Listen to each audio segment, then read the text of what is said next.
তখন সালটা 1893। শিকাগোর বিশ্ব ধর্ম মহাসভায় ওয়ার্ল্ডস পার্লিয়ামেন্ট অফ রিলিজিয়ন্স স্বামী বিবেকানন্দের বক্তব্য রাখা এবং সেখানে তার ঐতিহাসিক বার্তা যেভাবে মানুষ গ্রহণ করেছিলেন তা ভারতীয় সংস্কৃতি ও সনাতন ধর্মের ইতিহাসের এক উজ্জ্বলতম অধ্যায়। 11 সেপ্টেম্বর 1893 সালে শিকাগোর আর্ট ইনস্টিটিউটে ধর্ম মহাসভা শুরু হয়। স্বামীজি ছিলেন সভার সর্বকনিষ্ঠ প্রতিনিধিদের মধ্যে একজন। তার আগে অনেকে তৈরি করা দীর্ঘ ভাষণ পাঠ করেছিলেন, কিন্তু স্বামীজি যখন মঞ্চে ওঠেন তখন তার কাছে লিখিত কোনো বক্তৃতা ছিল না।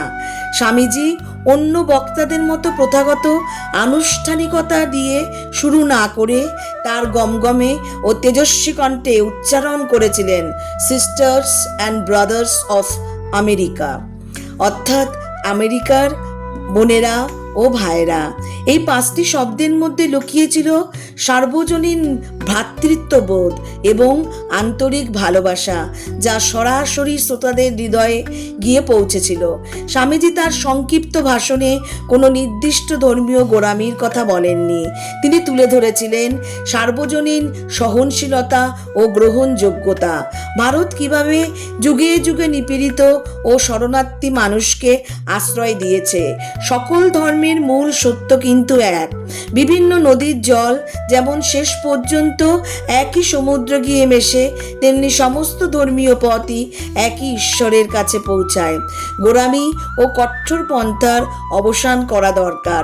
তিনি স্পষ্টভাবে বলেছিলেন যে গোঁড়ামি ও ধর্মীয় উগ্রতা দীর্ঘদিন ধরে মানব সমাজকে ধ্বংস করেছে, এবার তার অবসান হওয়া উচিত। প্রথম প্রতিক্রিয়া হিসাবে স্বতঃস্ফূর্ত করতালিতে পুরো হল ভরে গেল। Sisters and brothers of America শোনা মাত্রই আর্ট ইনস্টিটিউটের কলম্বাস হলে উপস্থিত প্রায় 7,000 শ্রোতা মন্ত্রমুগ্ধের মতো আসন ছেড়ে উঠে দাঁড়ালেন। হল জুড়ে প্রায় 2 মিনিট ধরে একটানা তুমুল করতালি ও উল্লাস চলতে লাগলো। শ্রোতাদের মোহবিষ্ট মনোভাব সেখানে প্রভাবিত হলো। স্বামীজির ব্যক্তিত্ব, পরনে গেরুয়া পোশাক, মাথায় পাগড়ি আর তার সেই অতুলনীয় কণ্ঠস্বর মানুষকে বাকরুদ্ধ করে দিয়েছিল। তিনি যা বলেছিলেন তা কেবল মুখে বলা কথা ছিল না।